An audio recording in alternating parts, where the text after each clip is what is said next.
भगवान ने हमें जहाँ रिश्तों, नातों और मर्यादा की बंधन दी है, वहीं मुक्ति के रास्ते भी दिखाए हैं।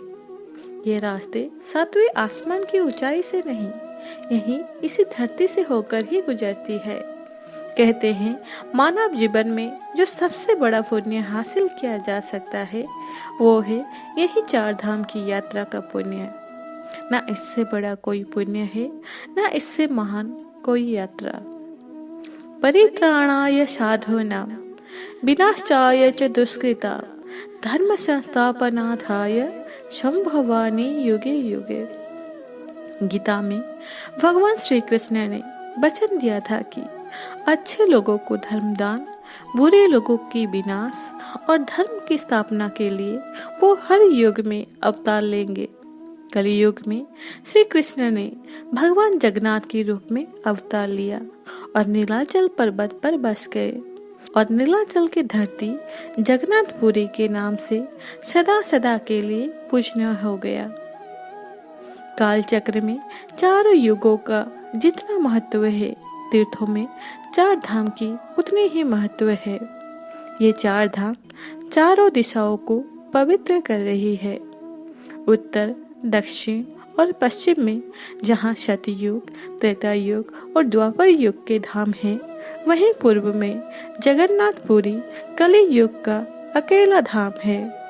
बद्रीनाथ में नारायण, द्वारिका में श्री कृष्ण और रामेश्वरम में राम के नाम से भगवान विष्णु हर युग में पूजे गए हैं। कली युग में इस परम शक्ति का रूप भगवान श्री जगन्नाथ है और जगन्नाथपुरी में साक्षात भगवान विष्णु का वास है।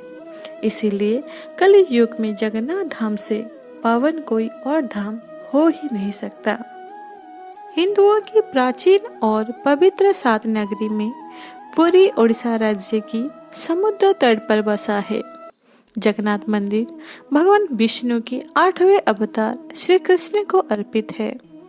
ब्रह्मा और स्कंद पुराण के अनुसार यहाँ भगवान विष्णु पुरुषोत्तम नीलमाधव के रूप में अवतरित हुए और सबर जनजाति के परम पूज्य देवता बन गए।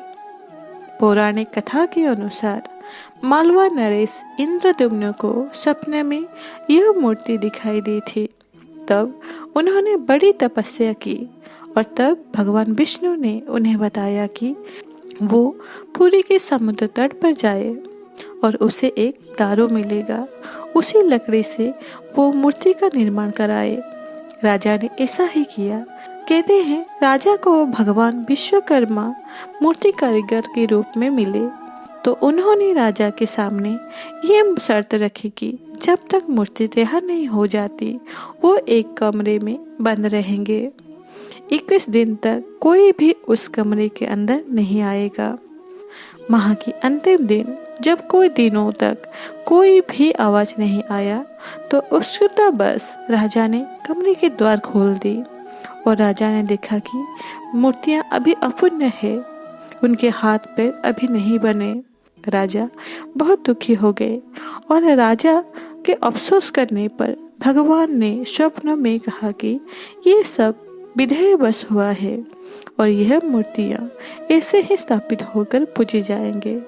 तभी से भगवान जगन्नाथ, बलभद्र और देवी सुभद्रा की मूर्ति यहाँ स्थापित की गई है। जगन्नाथ मंदिर के निर्माण कलिंग राजा अनंत बर्मन चोड़गंग देव ने आरंभ कराया था। मंदिर के शिखर पर भगवान विष्णु का सुदर्शन चक्र मंडित है। उसे नील चक्र भी कहते हैं। ये अष्टधातु से निर्मित है और अति पावन माना जाता है। जगन्नाथ मंदिर का एक बड़ा आकर्षण यहाँ की रसोई है।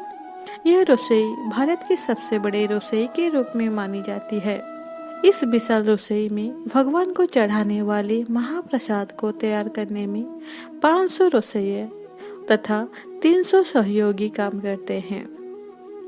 भगवान जगन्नाथ, देवी सुभद्रा और बलभद्र जी की प्रतिमाएं उसी साल बदली जाती है जब साल में आषाढ़ की 2 महीने आते हैं। 12 साल में ये अवसर आते हैं। वैसे कभी कभी 14 साल में भी ऐसा होता है। इस मौके को नव कलेबर कहते हैं। पुराणों में इसे धरती का वैकुंठ कहा गया है।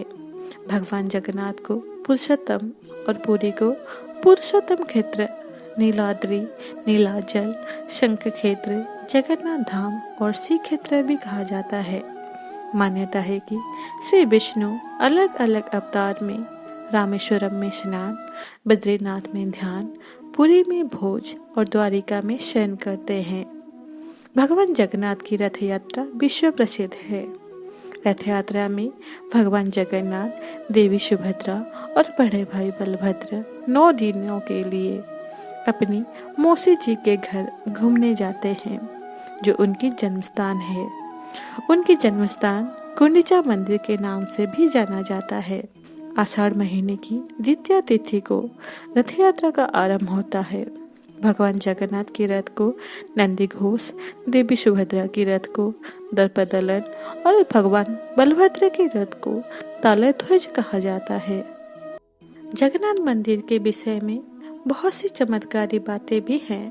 पहला, जैसे कि जगन्नाथ मंदिर के ऊपर स्थापित लाल ध्वज सदा हवा की विपरीत दिग में लहराते हैं। ऐसा किस कारण होता है ये कोई नहीं जानता। दूसरा, मंदिर का गुंबद की छाया दिन के किसी भी समय अदृश्य ही रहते हैं। तीसरा, चमत्कारी सुदर्शन चक्र, पुरी की किसी भी स्थान से आप मंदिर की शीर्ष पर लगी सुदर्शन चक्र को देखेंगे तो वो आपको सदैव अपने सामने ही लगा दिखेगा। इसे नीलचक्र भी कहते हैं। ये अष्टधातु से निर्मित है। चौथा, कहते हैं मंदिर के गुंबद के आसपास अभी तक किसी भी पक्षी उड़ता हुआ नहीं दिखा गया है और इसके ऊपर से विमान नहीं उड़ाया जा सकता। पांचवी, दुनिया का सबसे बड़ा रसोई का घर, प्रसाद पकाने के लिए 7 मिट्टी का बर्तन एक दूसरे के ऊपर रखे जाते हैं और सब कुछ लकड़ी पर ही पकाया जाता है। इस प्रक्रिया में शीर्ष बर्तन की सामग्री सबसे पहले पकती है, अर्थात सबसे ऊपर रखी बर्तन का खाना सबसे पहले पक जाती है। छठा, समुद्र की ध्वनि, कहते हैं यहाँ मंदिर के अंदर पहला कदम रखते ही समुद्र की लहरों की आवाज सुनाई देनी बंद हो जाती है। वहीं मंदिर के बाहर कदम रखते ही लहरों की स्पष्ट ध्वनि सुनी जा सकती है। भगवान जगन्नाथ जगत के नाथ हैं। इनके दर्शन से बड़ा कोई महाप्रसाद नहीं। धन्य है उड़ीसा की ये नगरी, जहाँ जगत के नाथ जगन्नाथ वास करते हैं। आशा करती हूँ ये वीडियो में आपको जगन्नाथपुरी धाम के बारे में कुछ जानकारी मिली होगी। अगर आप कभी जगन्नाथपुरी घूमने गए हैं तो अपने अनुभव हमें कमेंट के माध्यम से बताएं और हमारे वीडियो को लाइक, शेयर और सब्सक्राइब करना ना भूलें। धन्यवाद।